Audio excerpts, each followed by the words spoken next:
So folks, we're gonna do something just slightly different today. Hey folks, my name is Jen, and today I'm gonna take you with me through my bookshelves as I decide what I'm going to read for May. So sometimes I have a vague idea of what I'm going to read because I have a certain genre in mind, or perhaps I'm just in the mood for something, or the season dictates that I read something that's either set in that time of year or just has a feel of that time of year. So this past month in April, I decided to start reading Anne of Green Gables, just start a reread of the entire series. I haven't touched that since I was in high school, pretty much. So I wanted to start my reread in the spring because it always makes me feel like springtime, even though it covers like a whole bunch of stuff. But I think it's because Anne came to Avonlea in like the springtime, and it's like a time of beginnings and things like that. So I've read that, absolutely loved it. So know that I'm going to start there with this book for May. I'm not 100% certain on what I'm in the mood for, just because, I don't know, I'm in a weird mood today. But I have a vague idea of what I want to get through potentially, so we're just gonna pick a whole bunch of books. I might make this month a little more ambitious, so let's get crazy, guys. Come along with me. So this is my main shelf that you see me in front of the majority of the time. It currently houses all of my like contemporary, general fiction, mysteries, more mysteries, Vermont books, and then like my action, adventure, and horror. I don't think I'm in the mood for action, adventure, and horror right now. I've read most of these anyway, except for a handful here and there. So I think we're going to move on to my other shelf. So this is my other shelf that you have seen. It's got my classics, poetry, plays, nonfiction, graphic novels, and stuff on it. I think I have this nice, like, Anne print, behind which my Anne books are. So I'm gonna pull out Anne of Avonlea. I love this cover. She looks so precocious and grown up at the same time. I remember really loving this, like really fucking loving this when I was in high school. So I'm hoping I love it again because I really loved the first book, like, so much. So I'm hoping I will also be very happy with this reread. Let's see. I might also get to Anne of the Island. Maybe. That's book 3. I don't know. I'm gonna leave it back on this shelf for now because I don't want to get too crazy ambitious, but yeah. I might get to Anne of the Island. We'll see.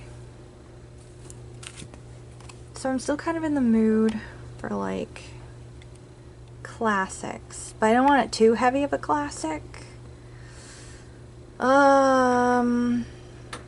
know what? Let's have another story about a girl living in the country and go with Rebecca of Sunnybrook Farm. This is by Kate Douglas Wiggin. Jeez, how did I say that? This is by Kate Douglas Wiggin. As you can see, this is the Shirley Temple edition. I know it looks disgusting. It's just, I got it at a secondhand shop. This is a pretty good movie, but it's not very true to the book at all. But it's a pretty good movie.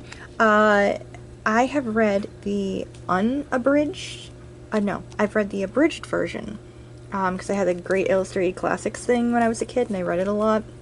This is the unabridged. Never read it before. Should be good. Okay, so those are a couple of classics. What else am I in the mood for? Any non-fictions jumping out at me? Not so much. Here's my other shelf. The majority of it, surprisingly, right now, is fantasy. And then some sci-fi and historical fiction, romance and stuff. I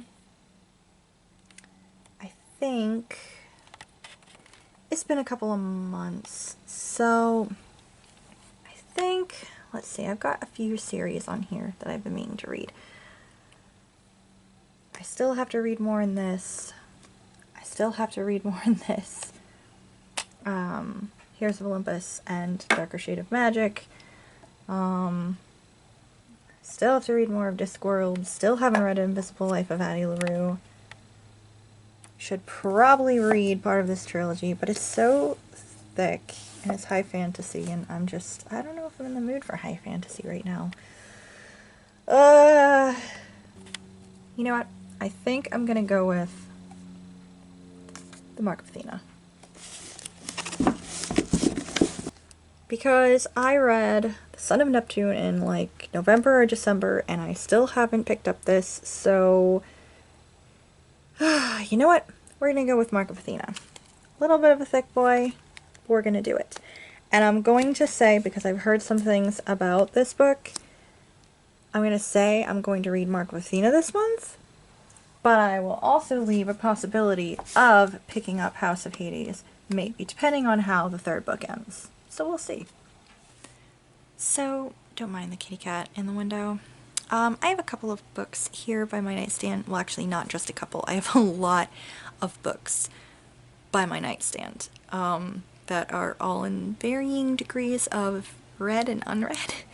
So we're just gonna look through these and I'll think about them. I think I'm kind of in the mood for something a little bit ridiculous, so I think I'm gonna go back to reading Mort again. This is by Terry Pratchett. This is a book in the Discworld series. I set it aside in like, I don't even know, October, November, something like that. Never went back to it, so I think I'm gonna pick it up again this month. Of course, I also have Sisters of the Earth, which is one that I've been slowly making my way through for months now. So it's kind of on my TBR, I guess, but yeah. On my TBR, but not like officially on it, I guess, because I'm just slowly making my way through these essays and poems and everything. Alright, let's get serious now. Do I want to read any nonfiction this month at all? Oh, let's see. I have lots of historical things I could read, but I don't know if I'm in the mood for that. I do have this Haunted New England book I could pick up. I might be in the mood for poetry, but I've already read all of these.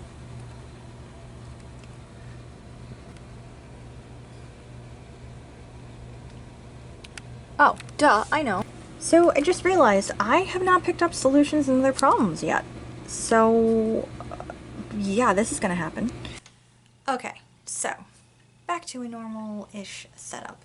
I have my stack of a TBR here, plus a couple of other books that I realized, oh yeah, I wanted to check these out. So let's go into my ambitious May reads, I guess. So first up, like you saw, I'm going to be picking up Anne of Avonlea, which is the second book in the Anne of Green Gables series by Ellen Montgomery. Anne is almost kind of grown up. This is just continuing her life story, basically. Pretty excited about rereading this. I am hoping that maybe I'll blow through this and I can start Anne of the Island, which is the third book as well, but we'll see what happens. Then I want to actually finish reading Mort by Terry Pratchett. This is part of the Discworld series. This is about a young man named Mort, who becomes the apprentice to the hooded figure of Death. It sounds very weird and interesting. I'm only like, where am I? There's not really chapters in here. This one does not seem to be split up into chapters at all. I'm on page 70. So yeah, that's about where I'm at. I'm hoping to finish reading this. Then we have a book called Rebecca of Sunnybrook Farm by K. Douglas Wiggin. So Rebecca of Sunnybrook Farm is about Rebecca. Her family is quite large and her mom can't really afford... This is me trying to remember what it was, because I read this when I was a little kid, but I haven't read the unabridged version. But from what I remember, there was way too many mouths to feed at her house, and her mom just kind of shuffled her off onto her aunt to be brought up at Sunnybrook Farm. And in some ways, from what I remember, it was similar-ish to Anne Shirley, actually, except Anne is very imaginative and stuff, and I don't remember Rebecca being like that, but again, I probably haven't read this since I was like 10, so I don't know. This is the unabridged version. You can certainly tell just because the way it's worded is a lot different from what I remember it being like, so I don't know if this is technically like American Anne of Green Gables light or what exactly in here. I don't really know what to expect because I can't remember the whole novel or how things went about. So this will be interesting. I'm kind of still in that mood of reading about young girls growing up in the country, I guess. I'm in that mood for classics, so we'll see how it is. Next up, I also want to get to the Mark Athena by Rick Riordan. This is the third book in the Heroes of Olympus series. As I said a little bit ago, depending on how this ends, I might also pick up House of Hades this month, depending on what time I have. But yeah, pretty excited to be continuing the series, as well as pretty scared. So yeah. And then I would also like to pick up Solutions and Other Problems by Ali Broche. This is her second collection of story, is like memoir type stories and stuff like that. This is, of course, it has her wonderful drawings and crazy stories and antics and things in it. I don't know 100% what to expect from this.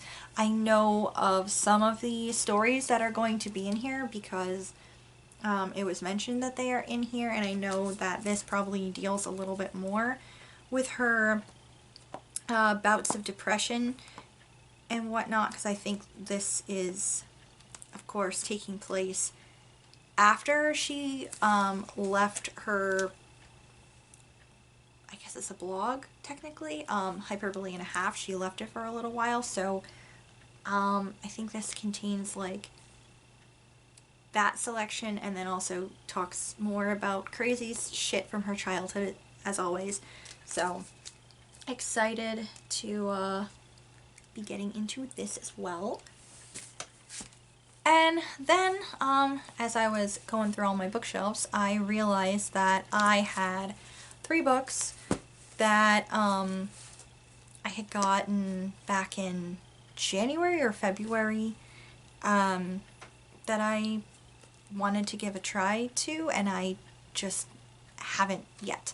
My bestie, you met her, Brittany, I went over to her apartment, and she was getting rid of some books and asked if I wanted to check out any of them and see if I liked any of them or wanted to try them.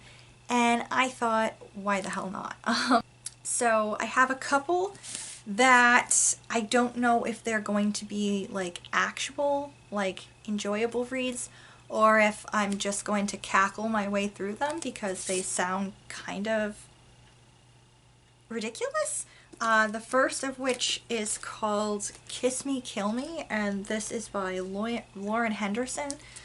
This is about a young girl who was going to this like fancy school. I mean, she's just transferred to this like super posh private school right outside of London, but before that she was going to this, no, wait. She was going to a posh private school outside of London, sorry. Reading this thing and getting confused. And has been transferred to a new prep school in the countryside. The reason she has done this is because several months ago she was at a party and got a kiss from her crush, who promptly fucking died in her arms. Like, just suffocated the fuck in her arms. So there's like deep dark secrets and crazy stuff, and it just says like, only imagined what the kiss would be. Their kiss was beautiful and perfect and magical, and then died. So I don't know. It sounds like, I don't know. I don't know how I feel about this because it just sounds kind of crazy and overly dramatic teen fare of the early 2000s. So I'm you know, I'm interested to give it a try and see how it is. Also in that kind of fashion is The Ghost and the Goth by Stacey Cade.